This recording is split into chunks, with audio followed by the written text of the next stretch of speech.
Additional S P Malegaon म्हणून काम केलेलं आहे. ते पण लॉ अँड ऑर्डर अनुषंगाने खूप चॅलेंजिंग होतं. हिंदू मुस्लिम कम्युनल राईट्स आणि इतर त्यांचे पार्श्वभूमी खूप चॅलेंजिंग आहे. तिथे 1 वर्ष काम केले. नंतर 2 वर्ष मी DCP झोन 5 नागपूर सिटी होते आणि नंतर DCP क्राईम ब्रांच मुंबई आणि DCP झोन 2 मुंबई.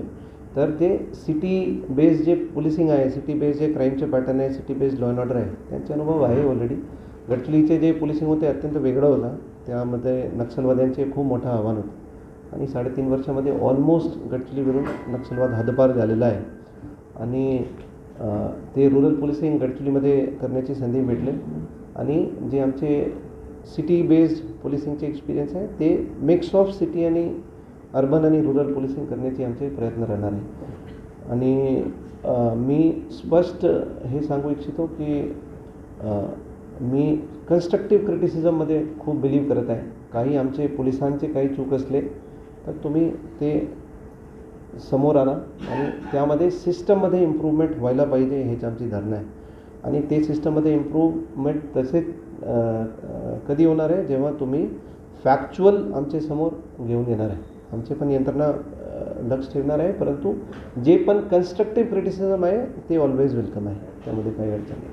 सर, दुसरा विषय असा आहे, आपल्या जिल्ह्यामध्ये गर्भलिंग आणि गर्भपात गेल्या 5 वर्षामध्ये 17 टोळ्यांच्यावर कारवाई झाली, पण ते थांबलेलं नाही. गर्भलिंग आणि गर्भपात तर ह्या ज्या टोळ्या आहेत यांच्यावर प्रभावी अशी कारवाई होत नाही. तर ते जामीन आता बहुतांशी त्यातल्या आरोपी जामीनवर आहेत.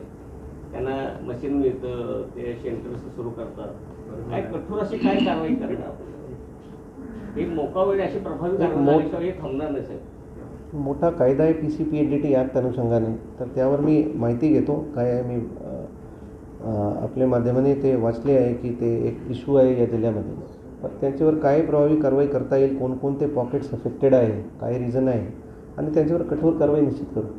एकदा काय आढावा घेणार गेल्या 4-5 वर्षात जे गुन्हे घडले? नक्की, मी सांगितले ना, मागच्या 5 वर्षामध्ये जे झालं आहे त्यांचे आढावा घेऊ आणि त्यावर कसे कठोर कारवाई करता येईल त्यावर विचार करू आणि त्यानंतर त्या अनुषंगाने कारवाई करू.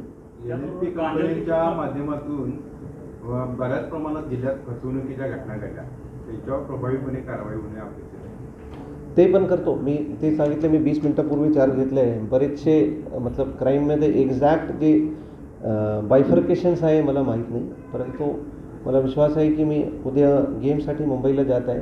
3 दिवसानंतर परत येणार आहे.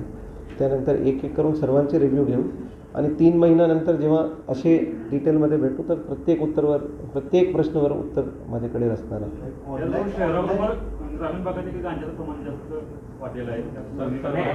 There will be 0 tolerance to any illicit activity. कोणतेही अवैध धंदेवर कोणतेही टॉलरन्स राहणार नाही कोल्हापूर पोलीसचे. आणि तेच धारणा जे माननीय मुख्यमंत्री साहेबांची धारणा आहे ड्रग्स रिलेटेड, तर तेच धारणा कोल्हापूर पोलीसचे राहणार आहे. आमचे कोणतेही अधिकारी या अंमलदार हे ड्रग्सचे मॅटरमध्ये तुम्हाला इन्व्हॉल्व होता दिसणार नाही. अगर दिसले तर त्यांच्यावर मतलब द मोस्ट स्ट्रिंजंट पनिशमेंट जे आहे ते करण्याची आमची धोरण. मागील आठवड्यात ऑनलाईन गेमिंगमुळे बघितले 2 आत्महत्या झाल्या आहे, मी बघितले ते. तर जाहिरात देखील ऑनलाईन काही जण करतात. ते जनजागृती पण करू आणि जे ऑर्गनाइज्ड अगर रॅकेट आहे तर त्यांचे आढावा घेऊन त्यांच्यावर कठोर कारवाई करू. लहान मुलांचा गुन्ह्यांच्यामध्ये वाढता या ठिकाणी सहभाग दिसून येते. हत्यारे घेऊन आले ती खुल्या करताना दिसून येतात. ड्रग्सच्या आहारी जाताना ते दिसत आहेत आणि जे पॉलिटिकल लीडर आहेत त्यांना सपोर्ट करताना सुद्धा काही टोळ्यांना दिसत आहेत. हे सगळ्यात मोठं आव्हान कोल्हापूर जिल्ह्यामध्ये आहे. ते कशा पद्धतीनं मोठं, विशेषतः इचलकरंजीमध्ये त्या मुलांना पुढे करतात, हत्या घडवून आणतात, बालसुधारगृहात जातात, परत बाहेर पडतात, असं एक दिसून येतं. आणि बालसुधारगृहातून बाहेर पडताना सुद्धा अनेक असे रील्स तयार असे लोकांवर कठोर कारवाई करू.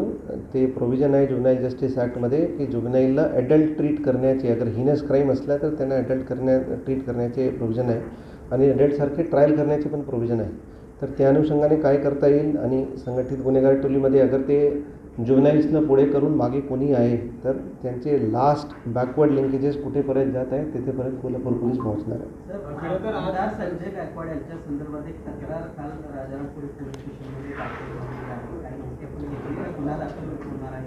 मला याबद्दल माहिती नाही आहे, मी माहिती घेऊन सांगतो. या संदर्भात आज संध्याकाळी 5 वाजता राजारामपुरी पोलीस ठाण्याला भेट द्यायला येते. एकूणच परिस्थिती बिघडण्याची शक्यता, कायदा सुव्यवस्था बिघडण्याची शक्यता सुद्धा दिसते. काय आव्हान सगळ्या गोष्टींना? तिथे डिटेल बंदोबस्त आम्ही लावू आणि कायदा सुव्यवस्थेचे प्रश्न निर्माण होणार नाही यासाठी मी कारवाई करू. काय मॅटर आहे मला आता माहीत नाही आहे. मी आता माहिती घेऊन त्या अनुषंगाने कारवाई करतो. दुसरा विषय असा आहे, कर्नाटकातले किंवा गोव्यातले तस्कर आहेत, दारू आणि गुटखा प्रचंड तस्करी आहे. कोट्यावधी दारू पकडली जाते, कोट्यावधी, पण त्याच्यात कारवाई अशी, आता त्या गुटख्याच्या बाबतीत तो होता विषय की मोका लावायचा, पण अजूनही एकही मोका लागलेला नाही जिल्ह्यामध्ये. दारूच्या बाबतीत तिथं तेच आहे. जे आमचे बॉर्डरिंग पोलीस स्टेशन्स आहेत त्यांच्या आणखी सेन्सिटाईज करू, त्यांचे कामगिरीचे रिव्ह्यू घेऊ आणि त्यामध्ये पण तुम्हाला फरक दिसणार आहे असं मला वाटतं. मला ॲक्च्युअल फिगर्स माझ्याकडे कोणतेही नाही आहे सध्या, तर त्या आम्ही ते फॅक्ट्स अँड फिगर्ससोबत बोलण्याची परिस्थितीमध्ये सध्या नाही आहे. तर 1 महिन्यानंतर डिटेलमध्ये प्रत्येक गोष्टीवर चर्चा करू. संजय गायकवाडचं प्रकरण तुम्ही जाणीवपूर्वक टाळताय का? कारण 2 आत्महत्यांचं प्रकरण आपल्याला माहिती आहे म्हटलं, मात्र संजय गायकवाड मी एक फक्त सकाळी काही व्हॉट्सॲपवर एक न्यूज आला होता, तर त्यामध्ये ते ऑनलाईन गेमिंगचे न्यूज मला वाचायला भेटले आणि खरं म्हणजे मला ॲक्च्युअलमध्ये माहीत नाही आहे. ते माहिती घेऊन नंतर कळवतो. सर, यामध्येच एखाद्या आमदाराने अशा पद्धतीने धमकी दिली असेल किंवा जर भाषा वापरली असेल तर त्यांच्यावर कारवाई होऊ शकते का? साहेब, मी तेच सांगितले, मला ॲक्च्युअलमध्ये काय एक्झॅक्ट इश्यू आहे, एक्झॅक्ट काय इश्यू आहे ते मला माहीत नाही. तर कोणतेही स्पेक्युलेटिव्ह स्टेटमेंटमध्ये मी विश्वास करत नाही. एक्झॅक्ट काय इश्यू आहे त्यांचे आढावा घेऊन नंतर तुम्हाला सांगतो काय. आतापर्यंत आपला एक्सपिरियन्स काय सांगतो या संदर्भात, की असं जर प्रकरण घडलं असेल, कोणतेही व्यक्ती असले आणि कोणी असे कोणतेही कायद्याचे प्रावधान हे आहे की कोणतेही दखलपात्र गुन्हा कोणीही केले तर त्यांच्यावर कारवाई होऊ शकतात. ह्या मॅटरमध्ये एक्झॅक्ट काय इश्यू आहे, कोणाचे काय रोल आहे मला माहीत नाही. त्यांच्यावर नंतर टिप्पणी करणे योग्य राहणार आहे असं मला वाटतं. अँटी करप्शनच्या ट्रॅकमध्ये पोलीस अधिकारी एक चांगली भूमिका घेतात. तुम्ही म्हटलात की नागरिकांना सेंट्रल करून आपण काम करतो, पण अँटी करप्शनचे ट्रॅक अधिकाऱ्यांच्या चौकशा, 3 अधिकाऱ्यांच्या चौकशा चालू आहे. त्याबद्दल काय